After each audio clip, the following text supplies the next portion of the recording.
안녕하세요 여러분. 오늘은 11번째 한국사 온라인 강의 시간입니다. 우리가 지난 시간까지 1894년, 1895년, 그리고 1896년 초까지 한반도를 둘러싸고 상당히 많은 국제정세가 변화하고, 그리고 이 국제정세의 변화 속에서도 한반도가 또 많은 변화를 겪는 과정을 살펴보았습니다.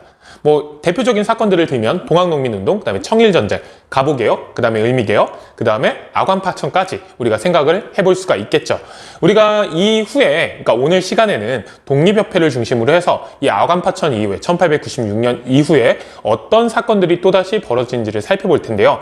다양한 변화들을 바탕으로 1896년부터 새로운 모습들이 많이 또 등장을 합니다. 어찌 보면 이 갑오개혁이라는 건 아관파천을 계기로 해가지고 그 개혁의 움직임 자체는 끝이 나기는 했지만, 갑오개혁을 기점으로 해서 조선, 그리고 훗날 등장할 대연제국이란 나라는 큰 변화를 겪었고, 어찌 보면 돌이킬 수 없는 변화를 겪었어요. 그렇기 때문에 지금부터 우리가 살펴볼 내용들은 또 다양한 새로운 모습들이 나타나기 시작을 하겠죠. 그 새로운 모습에 초점을 맞춰서 우리가 수업을 진행을 해볼 텐데요. 그 이전에 워낙에 복잡했잖아요. 94년부터 96년까지. 그 흐름 잠깐만 살펴보고 넘어가도록 하겠습니다. 자, 지금 칠판에 선생님이 1894년, 95년, 96년 우리가 지난 시간까지 배운 내용이죠. 그 다음에 이어지는 97년, 98년까지의 주요 내용에 대해서 좀 정리를 해봤습니다. 우리가 간략한 흐름을 정리를 할 수 있어야지만 96년 이후의 상황에 대해서도 이해하기가 좀 쉬울 거예요. 자, 언제나 모든 것의 시작은 동학농민운동입니다. 1894년 갑오년에 일어났던 이 동학농민운동을 계기로 해가지고 두 가지 사건이 연달아 벌어지게 되죠. 그게 뭐냐? 청일전쟁과 그리고 일본의 어떻게 보면 경복궁 정령 이후에 있었던 갑오 을미개혁입니다. 자, 청일전쟁에서 누가 승기를 잡을까요? 일본이 승기를 잡으면서 두 가지 기억해 두셔야 됩니다. 제2차 동학농민운동, 즉 제2차 동학농민군의 봉기를 일본군이 어디였죠? 공주 우금치에서 이제 진압을 하게 되고요. 그 다음에 일본이 제2차 갑오개혁에 본격적으로 간섭을 하기 시작을 한다는 거 기억을 좀 해두실 필요가 있겠죠. 자, 그리고 마침내 누구의 승리로 끝이 나게 된다? 일본의 승리로 끝이 나게 된다. 그러면서 시모노세키 조약이라는 조약이 청과 일본 사이에 체결이 됩니다. 자, 하지만 이렇게 일본이 승리한 이후에 새로운 세력이 출현하게 됩니다. 그게 누구냐면 삼국 간섭을 주도했던 러시아였죠. 이 러시아 세력이 워낙에 강력해지자 요 사이에 또 일이 있었죠. 뭐냐면 을미사변이라는 명성황후가 시해되는, 일본의 낭인에 의해서 시해되는 사건이 벌어지면서 일본이 다시 조선을 손아귀에 쥐는 듯 했지만 자, 고종이 어디로 도망을 치게 된다? 러시아 공사관으로 도망을 치게 되면서, 기억해둘 건 이거죠? 러시아 공사관으로 도망을 치게 되면서 그 사건이 아관파천입니다. 자, 무슨 개혁도 끝이 나게 된다? 갑오 을미개혁도 끝이 나게 되는 겁니다. 우리가 지난 시간까지 배웠던 내용이 이렇게 되는데요. 자, 이런 상황에서 새로운 움직임이 나타나게 되는 겁니다. 그 새로운 움직임이 뭐냐? 이 96년을 기점으로 해서 나타나게 되는 건데요. 우리가 오늘 배울 독립신문의 창관과 그리고 독립협회 창설이 있습니다. 자, 여기 보시면 포인트는 다 아실 거예요. 뭘 지키자, 좀 제발 독립을 지키자라는 거예요. 94년 이전에도 그러했지만 94년 이후에 이렇게 쭉 벌어지면서 지금 청나라가 탈락한 것처럼 보이긴 하지만 새로운 세력, 누가? 러시아가 등장을 하면서 어찌 보면 그 이전보다도 훨씬 더 조선의 자주 독립은 위기 상황에 처해지게 되는 겁니다. 자, 그러다 보니 다양한 목소리 속에서 제일 많은 목소리는 우리 독립을 어떻게 하면 지킬 것이냐 라는 거죠. 이 독립을 지키기 위해서 지금까지 우리가 살펴보지 못했던 새로운 움직임, 새로운 조직, 그 다음에 새로운 정치적인 목소리가 등장하기 시작을 하는 겁니다. 이런 상황에서 등장한다는 걸 좀 기억을 해둘 필요가 있어요. 그리고 그 과정에서 중요한 거, 1898년에는 만민공동회라는 일종의 집회와 시위가, 근대적인 형태의 집회와 시위가 벌어지면서 조선이라는 나라가, 이때는 대한제국이겠죠? 대한제국이라는 나라가 과거에 있었던 조선과는 완전히 달라졌구나 라는 걸 보여주는 사건이 벌어지게 되는 겁니다. 구체적으로 오늘은 여기서부터 요 만민공동회가 끝이 나는 시점까지 살펴보도록 하겠습니다. 학습지 확인을 한번 해보도록 하죠. 자, 이제 본격적으로 독립협회의 활동에 대해서 우리가 좀 살펴볼 텐데요. 이 독립협회의 활동을 살펴보기 전에 요 새롭게 등장하는 민중이라는 개념에 대해서 우리가 좀 생각을 해볼 필요가 있습니다. 자, 구체적으로 좀 살펴보시면요. 이 민중이라는 개념을 우리가 이해를 하기 위해서는 그 이전까지 조선에서 어떤 세력들이 정치적 주체였는지를 생각해 볼 필요가 있어요. 뭐 예를 들어서 흥선대원군이나 고종, 명성황후처럼 왕실의 일원이었거나 아니면 민실가나 개화파 관료들처럼 양반 지배층 중에서도 집권 세력이었구나. 이 사람들이 거의 대부분 정치의 주체였죠. 또는 이런 민실가나 개화파들의 개화 정책을 반발해서 위정척사 운동을 추진했던 보수적 유생 세력도 또 하나의 정치 세력이었을 거예요. 이런 지배층들이 상당히 정치의 주체가 되었던 게 바로 정근대의 특징이라고 한다면 이 독립협회가 활동하는 시기부터 새로운 정치적 주체가 나타나기 시작하는 겁니다. 그걸 우리가 일반적으로 뭐라고 부른다? 민중이라고 부르죠. 민중이라고 하면 우리가 뭐 복잡하게 설명할 수도 있기는 하지만 간단하게 얘기하면 일단 지배층은 아닌 사람들인 거잖아요. 근데 조선시대에는 지배층이 아닌 일반 백성들의 정치 참여는 기본적으로 인정되지 않았던 거죠. 뭐 예를 들어서 농민들이 정치를 참여하는 방법이 사실상 공식적인 루트는 거의 없었던 거잖아요. 비공식적 루트라는 건 우리 동학농민운동처럼 봉기를 하는 방법밖에 없었죠. 자, 그런데 이제 1896년 즈음이 되면 일반 백성들 사이에서도 정치적인 의식이 성장하기 시작을 합니다. 그리고 그 과정에서 자기들의 목소리를 내려는 움직임이 나타나게 되죠. 그런 세력들을 우리가 대개 뭐라고 부른다? 민중이라고 부른다고 생각하시면 되겠습니다. 이 민중이 점차적으로 영향력을 키워가면서 앞으로 있을 일본과의 어떻게 보면 항일 활동이라든지 아니면 우리가 식민지가 된 이후에 그 식민지 상황에서 일제의 점령에, 일제의 지배에 저항하는 운동도 나타나기 시작을 하겠죠. 그 핵심 어떻게 보면 민중 세력들이 이제 슬슬 기지개를 펴기 시작하는 게 누구의 활동? 독립협회 활동이라고 생각해 주셔도 되겠습니다. 그럼 이 독립협회의 활동에 대해서 우리가 구체적으로 이제 활동 내용에 대해서 살펴볼 텐데요. 우선 먼저 살펴볼 건 독립신문입니다. 이 독립신문 같은 경우는 적혀 있지만 아관 파천 이후에 러시아 등 열강이 조선의 이권 침탈을 상당히 어떻게 보면 많이 자행을 하면서 이 문제를 지적하는 가운데서 나타난 게 바로 독립신문입니다. 자, 러시아 같은 경우는 당연히 아관 파천으로 조선 정부를 자기 손아귀에 쥐고 있었기 때문에 많은 것들을 조선에 요구했겠죠. 이권. 여기 나와 있지만 이익이 되는 권리라는 뜻으로 경제적 이익이 되는 금광이나 광산을 채굴할 수 있는 권리 또는 삼림, 그러니까 나무를 벨 수 있는 권리, 그 다음에 여기 오타죠. 절도가 아니고 철도를 부설할 수 있는 권리 같은 것들을 요구했다는 겁니다. 이런 권리들을 가지면 한반도에서 많은 돈을 벌 수 있었을 거 아니에요. 그걸 러시아가 상당히 강력하게 요구를 했고 러시아의 손아귀 안에서 어떻게 보면 보호를 받고 있던 조선 정부는 이걸 인정해 줄 수밖에 없었던 거죠. 자, 그런데 그런 러시아뿐만이 아니라 다양한 열강들도 이런 걸 요구를 합니다. 우리도 러시아와 같은 기회를 달라라고 요구를 하는 거예요. 우리도 한반도에서 여러 가지 활동들을 하고 있는데 러시아만 너네 혜택 주면 안 되잖아. 최애국 대우라는 게 있었죠. 다양한 불평등 조약의 내용 중에서. 그런 최애국 대우를 어떻게 보면 들이밀면서 우리한테도 기회의 균등을 보장해달라라고 요구를 했던 겁니다. 거기에 결국에는 밀려서 조선이 다양한 이권을 러시아를 포함한 열강들에게 아까 봤던 이런 돈이 되는 권리들을 주면서 조선이라는 나라가 경제적으로 더욱더 서양 열강이라든지 일본에게 예속되는 문제들이 나타나기 시작하는 거죠. 그거에 대한 어떻게 보면 문제의식을 가졌던 사람들의 활동이 여기 나오는 독립협회 활동인 겁니다. 그 첫 시작이 독립신문의 창간이에요. 자, 이 당시에 1895년쯤 해서 갑오개혁이 한창 추진될 때 이 갑오개혁을 2차 갑오개혁을 주도했던 박영효가 자기의 어떻게 보면 우군을 구하기 위해서 당시 갑신정변 이후에 일본으로 망명을 갔다가 미국으로 넘어가서 그곳에서 활동하던 서재필에게 조선으로 돌아와 줄 것을 요구를 합니다. 그래서 서재필이 돌아오고 나니까 갑오개혁이 근데 끝이 나 있었던 거예요. 이 서재필이 그래서 이 당시에 조선에 들어와서 이제 정치적인 활동을 직접적으로 하긴 좀 그러니까 새로운 시도를 하는 겁니다. 그 새로운 시도가 뭐냐? 여기 뭘 창간하는 거? 바로 신문을 창간하는 거죠. 서재필 같은 경우는 일본에 망명을 했다가 곧장 미국으로 건너가서 미국에서 10년간 생활을 했던 인물이에요. 그리고 이 사람 미국에 가가지고 시민권자가 됩니다. 그러니까 미국에서 조선으로 돌아왔을 때 이 사람은 조선인이 아니라 미국인이라는 신분으로 돌아왔던 거죠.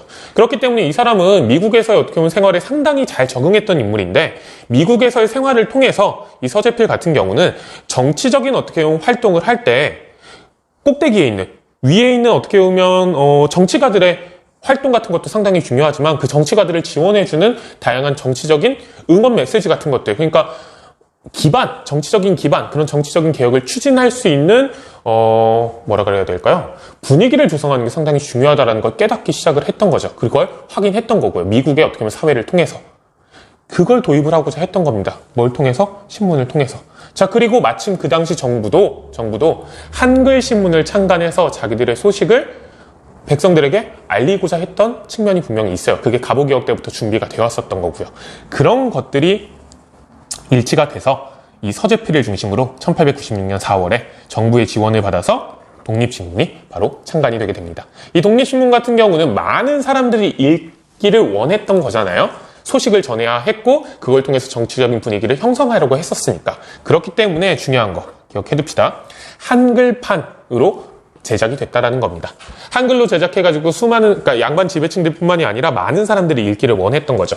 그리고 곁다리로 한 가지만 추가를 하면 이 한글판 신문이 계속해서 발간이 되면서 한글이 상당히 많은 사람들한테 보급되는데 큰 영향을 끼칩니다. 그리고 한글을 많이 쓸 수 있게 된 거잖아요. 그래서 이 한글을 표기하는 기본적인 방법도 이 독립신문이 계속 제작이 되면서 발전하는데 상당히 큰 영향을 주기도 하죠. 요거는 독립신문의 또 다른 사회사적인 영향이라는 거 기억을 좀 해두실 필요가 있고요. 영문판으로도 제작이 됐는데 이 영문판으로 제작된 건 조선에 머물고 있는 외국인들에게 우리의 소식을 우리의 입장에서 전달하기 위한 의도가 있었다고 생각해 볼 수 있는 거겠죠. 자, 의의를 보시면요. 최초의 민간신문입니다. 헷갈리지 말아야 될 게 정부의 지원을 받기는 했지만 민간신문이었다라는 거예요. 민간에서 운영하는 신문이었기 때문에 훗날에는 정부에 상당히 비판적인 목소리를 내기도 하겠죠. 자, 그리고 민권의식, 그러니까 백성의 권리잖아요. 그러니까 이제 백성의 권리라기보단 국민의 권리, 개개인이 하나하나가 가지고 있는 권리와 관련된 의식들을 상당히 고취시키는데 큰 영향을 줍니다. 그리고 말 그대로 독립신문이잖아요. 우리의 자주독립, 즉 조선의 자주독립이 얼마나 중요한지에 대한 내용들을 많이 실음으로써 이 독립신문을 통해서 요 민권의식이라든지 자주독립의식이 상당히 많은 사람들한테 정말 중요한 거구나, 지금 우리에게 당장 시급한 것이구나 라는 걸 알리는데 큰 역할을 했던 겁니다. 자, 이제 이어서 이렇게 신문에 어떻게 보면 창간뿐만이 아니라 또 다른 다양한 활동들이 펼쳐지게 되는데요. 그 다양한 활동의 핵심 꼭 기억해 주셔야 될 거 독립협회입니다. 새로운 정치적 조직이 만들어지는 거죠. 근데 이 독립협회는 처음부터 민간 정치 조직이라고 보기는 조금 어려운 측면이 있었어요.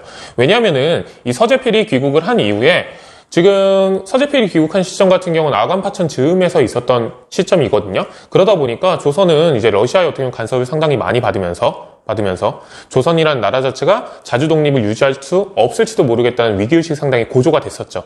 그럼 위기의식을 극복하려는 차원에서 어떻게 보면 한 가지 상징적인 사건이라든지 조치 같은 것들이 필요하겠다라고 생각을 했던 거예요. 그게 뭐냐면 바로 요겁니다. 독립문이라는 걸 만들어가지고 새로운 어떻게 보면 랜드마크를 만들어서 우리 조선이라는 나라가 전 세계에 자주 독립한 나라라는 걸 꼭 알려주자 라는 랜드마크를 만들자라는 움직임이 나타났던 거예요. 그걸 주도했던 게 바로 또 이 서재필이라는 인물이었고, 이 독립문의 핵심은 이겁니다. 조선의 독립의 상징을 한번 만들어 보자라는 거예요. 왜냐? 우리는 이제 중요한 건 이겁니다. 어디로부터 독립한 나라니까?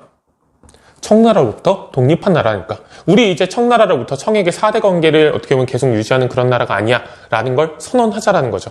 이걸 할 수 있었던 건 청일전쟁 때 일본이 청으로부터 승리를 하면서 청이 사실상 조선에서 손을 떼게 됐기 때문인 겁니다. 즉 독립문을 처음 세웠을 때 이 독립의 핵심은 우리는 이제 청에게 간섭받지 않고 자주 독립하는 나라가 되겠다라는 거였어요. 그 당시 청의 어떻게 보면 간섭이라는 게 상당히 많은 사람들한테 위기의식으로 다가왔다는 거 우리가 이걸 통해서도 또 느낄 수 있는 거겠죠. 이 독립문을 건립을 한번 해보자라는 거예요. 근데 그 건립을 사람들의 뜻을 모아서 한번 해보자라고 추진을 했던 겁니다. 서재필이 중심이 돼서. 그 사람들의 뜻을 모으는 방법은 뭐냐? 바로 기금을 모금하는 거죠. 이 기금을 모금하기 위해서 만들었던 조직이 바로 독립협회입니다. 자, 그러다 보니까 이 독립협회 같은 경우는 일단은 있는 사람들이 좀 모범을 보여야 되잖아요. 그래서 서재필이 그 당시 자기하고 친분이 있었던 개화파 관료라든지 아니면 개화적인 지식인들을 찾아가가지고 모금 활동을 하면서 이 사람들을 독립협회에 가입시키고 모금을 받아냈던 겁니다. 고종 같은 경우도 이 움직임에 상당히 동조를 해서 이 독립협회에 상당히 많은 모금을 한 인물이었어요.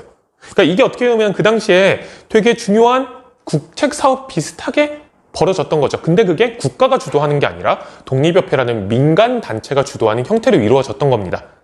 자, 그러다 보니 이런 개화 관료와 지식인들이 중심이 되기는 했지만 많은 사람들의 참여를 어떻게 보면 이끌어내고자 했던 거잖아요. 그래서 다양한 계층의 참여가 이루어집니다. 뭐만 나면 될까요? 요 기금만 내면 신분에 상관없이 어떤 직업을 갖고 있든지 그런 거랑 상관없이 전부 다 뭐에? 독립협회의 회원으로 받아주었던 거죠.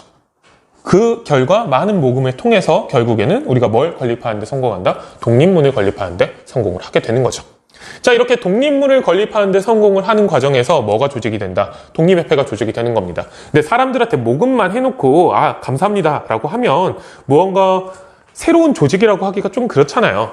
그리고 사람들의 관심을 끌 필요도 있잖아요. 모금을 계속 해야 되니까. 그래서 그 과정에서 이 독립협회가 이 독립문이라는 것 뿐만이 아니라 그 근처에 독립관이라는 자기들의 어떻게 보면 본부 같은 건물을 또 지어놓고 여기서 많은 활동들을 했는데요. 사람들을 불러 모아가지고 이 사람들에게 어떻게 보면 모금도 하고 그러려면 관심을 끌어야 되잖아요. 그 관심을 끄는 방법이 뭐였냐? 토론회입니다.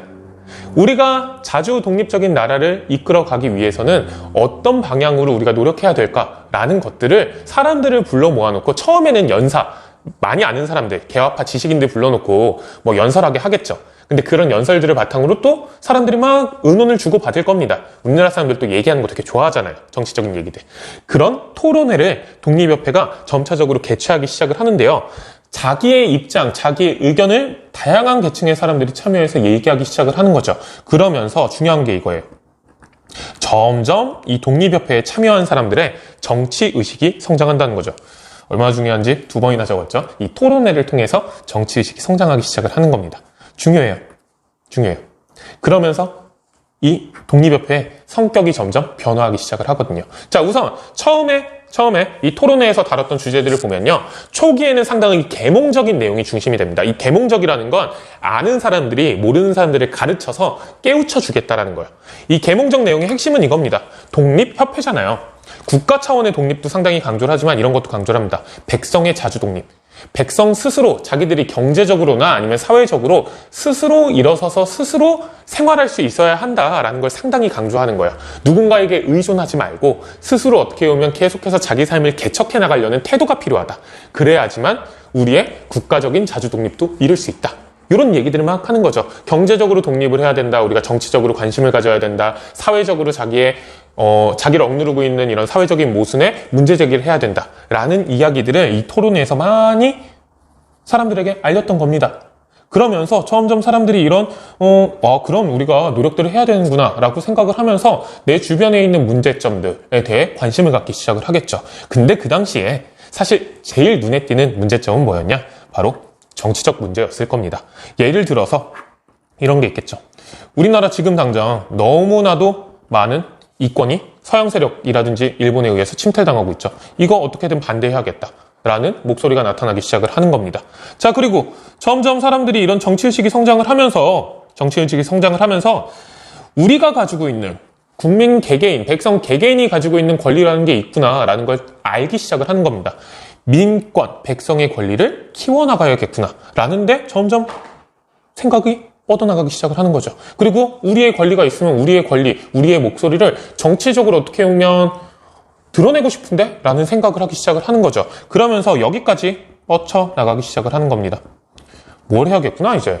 의회라는 걸 만들어가지고 우리 목소리, 우리 백성의 목소리, 일반 평민의 목소리도 정치에 반영시킬 수 있어야겠구나. 그래야지만 어찌 보면 백성의 자주독립뿐만이 아니라 국가의 자주독립도 이뤄낼 수 있으니까 라는 목소리들이 나오기 시작을 하는 거죠.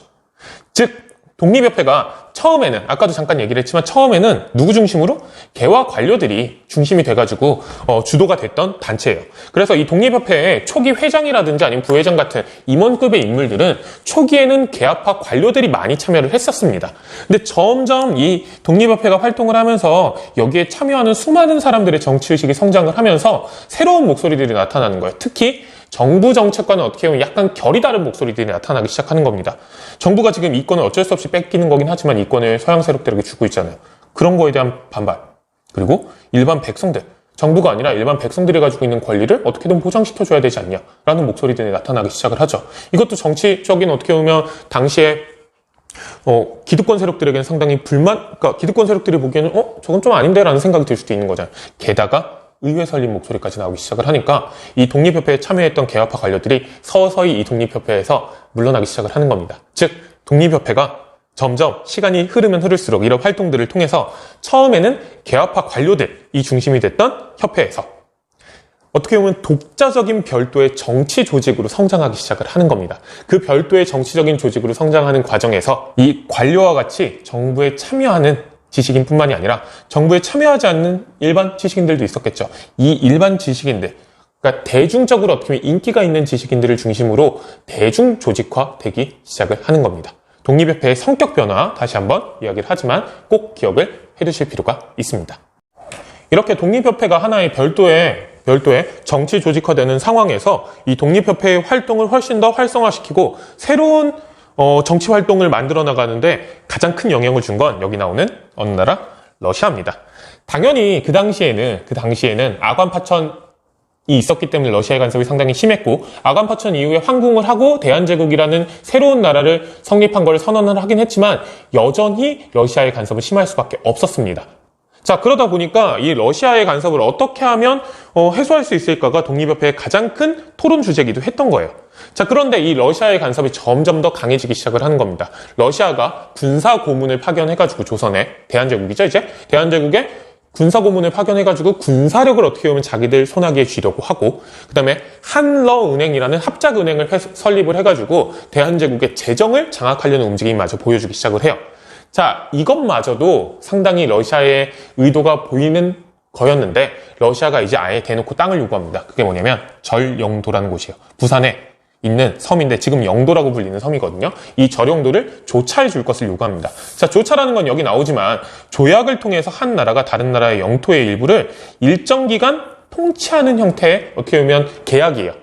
말이 좋아 계약이지 사실상 제국주의 침략의 전형적인 방식입니다. 그 지역을 그냥 우리가 뚝 떼가지고 절영도를 뚝 떼서 러시아한테 떼주는 거예요. 자, 근데 그게 어디다? 부산 앞바다에 있는 곳입니다. 여길 만약에 러시아가 차지를 하게 되면 러시아와 부산 너머의 어느 나라? 일본의 어떻게 보면 대립이 상당히 훨씬 더 치열해질 수밖에 없고 전 세계에서 러시아의 확장을 막으려고 했던 영국의 간섭을 또 피할 수 없게 되는 거잖아요. 자, 그러다 보니까 이 부산의 절영도 조차를 요구하는 러시아의 요구가 알려지자 뭘 통해서 알려졌을까요? 신문을 통해서 알려지겠죠. 알려지자 독립협회를 중심으로 해서 반발의 목소리가 나오기 시작을 합니다. 이 절영도 조차의 요구라는 건 결국에는 러시아가 우리 조선을 대한제국이라 쓰는 게 나을 뻔했네요. 대한제국을 보호국화하려는 시도이다. 우리를 자기들의 어떻게 보면 미성년자 자녀처럼 자기들 손아귀에 쥐려고 하는 시도이다. 라고 이야기하기 시작을 하는 겁니다. 그리고 반발을 하기 시작을 하는 거죠. 자, 근데 그럼 이걸 어떻게 막을 수 있을까? 우리 수많은 어떻게 보면 민중들이 이거에 반대한다라는 걸 그러니까 대한제국 정부에 알려서 정부가 여기에 적극적으로 반대 의사를 드러내게 해야겠는데 우리의 통로가 없잖아요. 일반 민중들, 어떻게 보면 한송에 살고 있는 수많은 사람들이 정부에게 목소리를 낼 수 있는 통로가 전혀 없는 겁니다. 그래서 독립협회에서는 새로운 방법을 마련했던 겁니다. 그 새로운 방법이라는 건 뭐냐면 바로 만민 공동회라는 걸 개최를 해보자라는 거죠. 자, 이 만민공동회 같은 경우도 여기 정리가 되어 있죠. 수많은 사람이 함께 모여 논의한다는 뜻입니다. 이 만민공동회 자체는. 근데 쉽게 생각하면 집회나 시위예요. 우리나라 최초로 정치적인 목소리를 내기 위해서 양반 유생들이 모여가지고 상소를 단체로 하는 게 아니라 일반 민중들이 중심이 돼가지고 수많은 사람들이 모여서 집회나 시위를 하겠다라는 거예요. 어디에 침략에 맞서야 된다고 주장하기 위해서? 러시아의 침략에 맞서야 한다고 주장하기 위해서. 그게 1898년 3월에 최초로 개최가 됩니다. 자, 그 내용은 여기 이권수호 운동이라고 정리되어 있는 부분들의 내용이겠죠. 러시아의 침략 행위를 비판하고 러시아의 요구, 특히 절영도조차의 요구를 거절할 것을 결의를 하는 겁니다. 그 결과 러시아 군사교관과 재정고문이 철수하고 절영도조차 요구가 철회됩니다. 즉, 이 만민공동회가 원했던 거 이룬다 못 이룬다? 이루어내는 거죠. 우리나라 최초의 어떻게 보면 근대적인 형태의 집회가 큰 성공을 거두면서 독립협회라든지 만민공동에 참여했던 사람들이 엄청나게 정치적인 성장을 거두게 됩니다. 왜냐? 우리가 정치적인 목소리 이런 형태로 최초로 내게 됐는데 그게 심지어 대한제국 정부를 굴복시켰을 뿐만이 아니라 러시아라는 막강한 서양 열강의 요구도 물리치는데 큰 공을 세운 거잖아요. 우리의 목소리가 힘이 있구나 라는 걸 깨닫게 되는 겁니다. 정치적으로 엄청난 각성을 하는 계기였던 거예요. 이 만민공동의 첫 개최와 성공이. 그러다 보니 어떤 정치적인 중요한 사건들이 벌어질 때마다 사람들이 이번에도 우리의 목소리를 내보자라고 계속해서 요구를 하게 되겠죠. 그 결과 중요한 거, 이 만민공동회가 계속해서 이어지게 됩니다. 1898년 3월에 러시아에게 어떻게 보면 반발하는 사람들이 모여서 일어났던 만민공동회가 이 이후에도 다양한 정치적인 사건들의 목소리를 내기 위해 이어지기 시작을 한다는 거죠. 1898년에 그런 일들이 쭉 벌어집니다. 이 과정에서 다양한 목소리들이 나오기 시작을 하는데요. 아까 여기 보시면요. 옮길 필요 없었네요. 이권 침탈에 반대하는 목소리도 있긴 했지만 이런 토론회와 정치적 문제에 대해서 민권의 신장이라든지 아니면 의회 설립 같은 거에 대한 목소리도 상당히 커졌었죠. 그런 것들이 이제는 만민공동회라는 형태로 토론회가 아니라 종로 거리에서 수많은 사람들이 거의 10,000명 가까운 사람들이 모여가지고 자기 목소리를 내고 서로의 의견을 나누는 집회나 시위의 형태로 나타나기 시작을 했던 겁니다. 거기서 나오는 것들은 이겁니다. 신체의 자유, 재산권의 보호, 언론 출판 집회 결사의 자유 같은 우리의 기본적인 국민의 권리를 우리 개개인에게도 이제는 보장해달라라는 목소리가 나오기 시작을 하는 거죠. 그러면서 훨씬 더 많은 사람들이 정치화되기 시작을 합니다. 정치화된다라는 건 정치에 관심을 갖고 자기 의사를 표현해내기 시작을 한다라는 거죠. 점점 만민공동회에서의 목소리와 그 만민공동회의 영향력이 커져나가게 되겠죠. 자, 그러다 보면 반발심이 당연히 나타날 수밖에 없습니다. 보수적인 생각을 갖고 있는 사람들, 저렇게 백성들이 정치에 참여하는 게 문제라고 생각하는 사람들은 위기의식을 느낄 수밖에 없겠죠. 자, 그 사람들이 이 만민공동회 활동이라든지 독립협회 활동에 제약을 거는 사건이 벌어지는데요. 그게 뭐냐면 이 노륙법이라는 걸 부활시키려고 해요. 이 노륙법이 뭐냐면 갑오개혁 당시에 폐지되었던 과거의 제도인데요. 뭐냐면 큰 대역죄인들이 있을 거 아니에요. 큰 범죄를 저지른 사람들, 이 대역죄인들의 가족들도 그 대역죄인들의 죄를 뒤집어 씌워가지고 한꺼번에 처형을 하는 제도예요. 그러니까 연좌제랑 비슷한 거죠. 연좌제보다는 근데 좀 더 센 거라고 생각하시면 돼요. 이게 갑오개혁 때 폐지가 된 거죠. 어떻게 보면 민권의 보장이라는 차원에서 이 노륙법의 폐지는 상당히 그 당시의 흐름에 잘 맞는 정책이었다고 볼 수가 있겠죠. 자, 근데 1898년 9월에 러시아어를 통역해주던, 고종에게 러시아어를 통역해주던 과거의 통역관이, 사이가 틀어지면서 되게 정치적으로 복잡한 일이 벌어지는데, 고종을 독살하려는 시도가 벌어집니다. 고종 같은 경우는 그 당시에 커피를 상당히 애호하는 커피 애호가였는데요. 이 커피에 독을 타가지고 고종을 독살하려는 사건이 벌어졌던 거예요. 자, 엄청나게 큰 음모 사건이죠. 다행히 고종 같은 경우는 커피를 마시다가 맛이 너무 이상하니까, 자기가 많이 마시던 맛이 아닌 거죠. 바로 뱉어버려가지고, 결국에는 암살당하지는 않고 음모 사건으로 끝이 나게 되는데요. 자, 이 음모 사건을 일으켰던 김홍육이라는 사람을 어떻게 처분할까, 그리고 그 가족들을 어떻게 처분할까를 두고 논쟁이 벌어졌던 겁니다. 정부 내에서. 그리고 보수파들을 중심으로 과거에 폐지되었던 이 노륙법을 적용을 해가지고 그 가족들도 같이 처형해야 된다라고 주장을 했고, 그게 통과가 됐던 거죠. 자, 이렇게 되니까 당시 민권의 보장을 계속해서 주장했던 만민공동회에 또 참여했던 수많은 사람들이 이 보수파들의 목소리가 점점 커지는 현상에 위기의식을 느끼고 이 노륙법 부활 저지 운동을 펼치기 시작을 하는 겁니다. 뭐의 형태로? 만민공동회의 형태로. 그게 바로 1898년 9월의 일이에요. 자, 엄청나게 많은 사람들이 모여들게 돼요. 진짜 말 그대로 만명 가까운 사람들, 10,000명이 넘어가는 사람들이 모여서 수많은 사람들이 정부의 보수파의 어떻게 보면 목소리에 비판의 목소리를 내기 시작을 하는 겁니다. 특히 이 보수적인 세력들이 권력을 점점 잡아가는 현상에 대해서 비판적인 목소리를 내게 되는 거죠. 결국에는 너무나도 많은 사람들이 모여서 똑같은 목소리를 내니까 정부가, 특히 고종이 여기에 굴복을 하게 되는 겁니다. 그 결과 민의를 반영해서 뭘 설립하려는 움직임이 나타난다? 의회를 설립하려는 움직임이 나타나는 겁니다. 니네 보수파 마음대로 이런 식으로 정책 운영하지 말고 일반 대중의 목소리를, 일반 민중의 목소리를 반영할 수 있는 기관을 만들어라 라는 목소리가 1898년 9월 노륙법 부활저지 운동에 상당히 많이 나타났던 거예요. 결국에는 민의 발영을 위해 의회 설립하는 운동이 만민공동회를 중심으로 본격화되고 결국에는 보수파들을 고종이 몰아내고 박정양이라는 상당히 그 당시로 따지면 진보적 인물입니다. 이렇게 하는 게 낫겠네요. 진보적 내각인 박정양을 중심으로 한 내각을 새롭게 수립하게 되는 거죠. 즉 간단하게 얘기하면 의회 설립을 요구하는 만민공동회의 목소리에 고종이 사실상 정치적으로 굴복한 겁니다. 그리고 거기에 어느 정도 동조하는 인물들을 중심으로 새로운 정부를 구성한 거죠. 자, 그렇게 되니까 이렇게 새롭게 만들어진 박정양 내각 같은 경우는 독립협회라든지 만민공동회를 주도했던 사람들과 뭘 설립하기 위해서 이제 논의를 한다? 의회를 설립하기 위해서 논의를 하기 시작을 합니다. 자, 그리고 그걸 바탕으로 내정개혁을 추진해 나가기 시작을 하죠. 자, 이 상황에서 만민공동회를 주도했던 사람들은 자기들의 어떻게 보면 이런 정치적인 승리를 계속 견인하기 위해서 새로운 한 차례의 정치적인 어떻게 보면 이벤트를 마련합니다. 그 이벤트가 뭐냐? 만민공동회를 업그레이드 시킨 겁니다. 관료들도 참여해서 만민공동회를 연 거죠. 그걸 관민공동회라고 해요. 이 박정양 내각의 주요 인물들이 만민공동회 자리에 참여를 해서 의회 설립과 관련된 거라든지 아니면 그 당시에 현안에 대해서 집회를 여는 토론회 같은 것들을 여는 행사를 마련을 하는 거죠. 여기서 헌의 6조를 결의를 합니다. 이 헌의 6조라는 건 임금에게, 즉 고종에게 바치는 6가지 건의사항이라고 생각하시면 돼요. 지금 헌의 6조 같은 경우는 내용을 띄워놨는데요. 이 헌의 6조를 바탕으로 고종에게 어떻게 보면 자기들의 정치적인 요구를 제시를 한 거죠. 당연히 고종에게 제시를 하는 거다 보니까 자기들이 원하는 걸 완전히 직접적으로 드러내진 않습니다. 상당히 고종이 받아들일 수 있을 만한 내용들을 정리를 해가지고 제시를 하고 있다는 걸 보여주겠죠. 특히 첫 번째 조항을 보면 그런 성격을 알 수가 있는데요. 일단 그 헌의 6조라는 건 고종에게 건의하는 건의문이었기 때문에 그런 형식이었던 거지, 기본적인 흐름은 새로운 정치적인 조직이 만들어지는 흐름이 있었던 거예요. 그 정치적인 조직이 뭐냐? 의회죠, 의회.